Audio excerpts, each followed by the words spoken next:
अस्सलामुअलैकुम, welcome back to my YouTube channel and welcome back to another video. आज मैं आप लोगों के लिए स्पेशल मुर्गी मसाले की रेसिपी लेकर आई हूँ। ये रेसिपी आपको बहुत पसंद आने वाली है। अक्सर हम कौरमा और आलू गोश्त बनाते हैं तो खा खा के हम बहुत बोर हो जाते हैं। तो आज हम एक ऐसी रेसिपी बनाने जा रहे हैं जो बहुत यूनिक भी होगी और खाने में उसका टेस्ट बहुत डिफरेंट भी होगा। ये एक ऐसी रेसिपी है जिसे खा के आप उंगलियां चाटते रह जाएंगे और अगर आपने अपने घर वालों को खिला दी तो वो आपके दीवाने हो जाएंगे और आपका दिल चाहेगा कि आप इस रेसिपी को बार बार बनाएं। और बिना टाइम वेस्ट किए चलते हैं रेसिपी की तरफ। ऑयल ऐड करना है आपने 1 कप। आप चाहें तो अपने टेस्ट के अकॉर्डिंग कर सकते हैं। और जब तेल हमारा यहाँ पर अच्छे से गर्म हो जाएगा तो हम मीडियम साइज की 3 अदद प्याज ऐड कर देंगे जो हमने पहले से कट करके रख ली थी।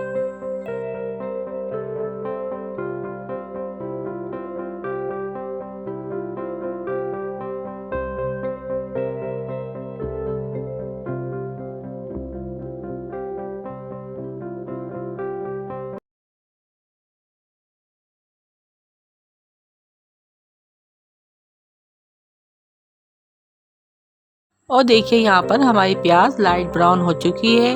अब मैं इसको एक अलग बाउल में निकाल लूँगी और इसका दरदरा सा पेस्ट बना के इसको साइड में रख दूँगी।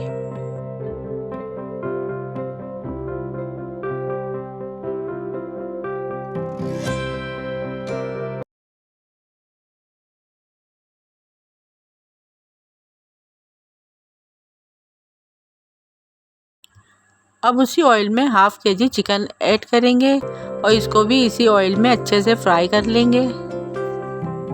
मैक्सिमम 5 मिनट तक इसको फ्राई करना है जब तक इसका कलर चेंज ना हो जाए।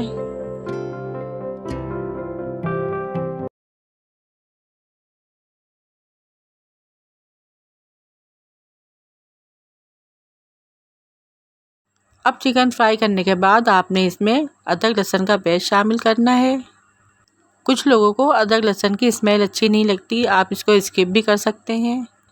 अब यहाँ पे मैंने लिया है शान मुर्गी मसाले का पैकेट। इसमें से मैं 3 टेबल स्पून मसाला ऐड करूँगी और बाकी का मसाला मैं अपने पास से डालूँगी, वो मैं आपको दिखाती हूँ।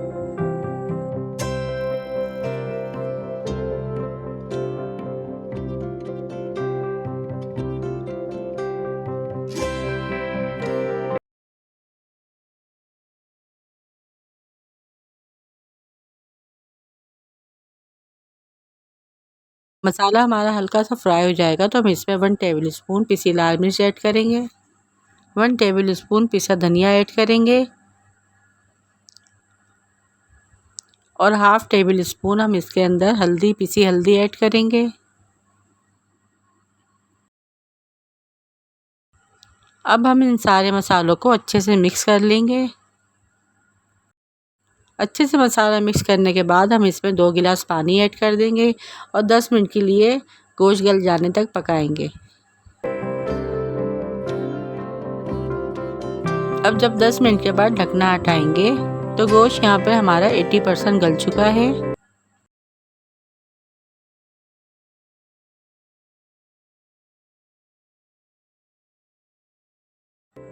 फिर इसके बाद 1 टमाटर जो मैंने पीस लिया था बारीक वो ऐड करूँगी और जो प्याज मैंने फ्राई करी थी उसको मैंने दरदरा सा पीस लिया था वो ऐड करूँगी। प्याज पीसने से हमारे सालन में बहुत अच्छी ग्रेवी बनती है।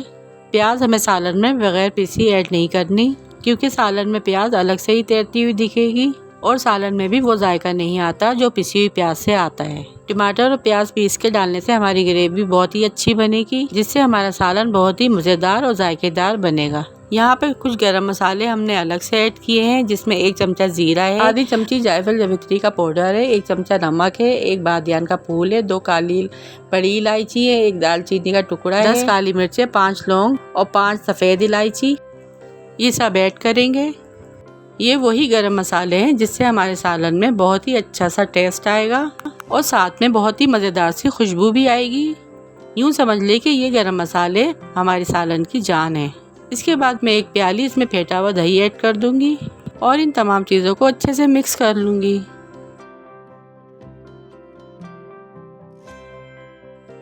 और ढकना ढक के चूल्हे की आंच बिल्कुल स्लो कर दूंगी। और जब तक चलते हैं हम आलू फ्राई करने की तरफ।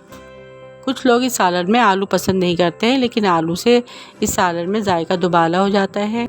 यहाँ पर हम आलू सालन में डायरेक्ट नहीं डालेंगे, बल्कि इससे पहले हम इसको हल्का सा फ्राई कर लेंगे। जस्ट 2 मिनट के लिए हम इसको फ्राई करेंगे, जब तक इसमें अच्छा सा कलर नहीं आ जाता।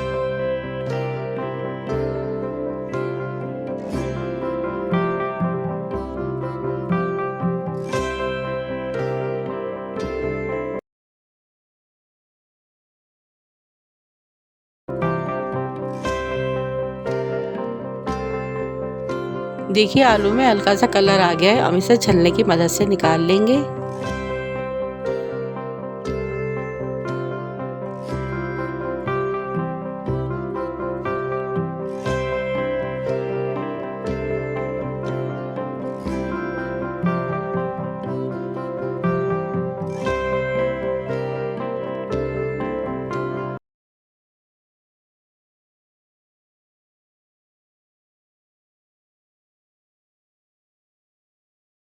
अब जो आलू हमने फ्राई किए हैं इसे अपने सालन में हम ऐड कर देंगे और धीमी आंच में 5 मिनट के लिए इसे पकाएंगे।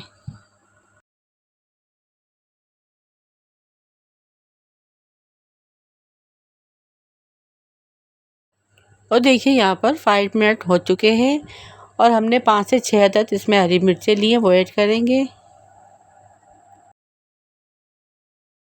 थोड़ा सा हरा धनिया ऐड करेंगे और इसको ढक देंगे और यहाँ पर हम चूल्हा बंद कर देंगे।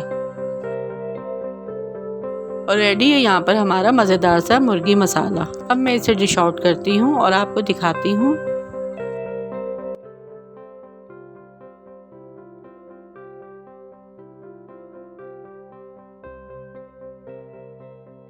ये रहा इसका फाइनल लुक और देखिए कितना डिलीशियस सा सालन लग रहा है और इसमें एक अलग सी मज़ेदार खुशबू आ रही है, जिसे आप रोटी, नान, कुलचे, पराठे और चावल से सर्व करें, बहुत ही मज़े का लगता है। आई होप आपको मेरी रेसिपी पसंद आई होगी। मेरे चैनल को जल्दी से सब्सक्राइब कर दें और ऐसे ही सपोर्ट करते रहें, ऐसे ही प्यार देते रहें। वीडियो को लाइक, शेयर, कमेंट करना ना भूलिएगा। मिलती हूँ आपसे नेक्स्ट वीडियो में, तब तक के लिए अल्लाह हाफिज़।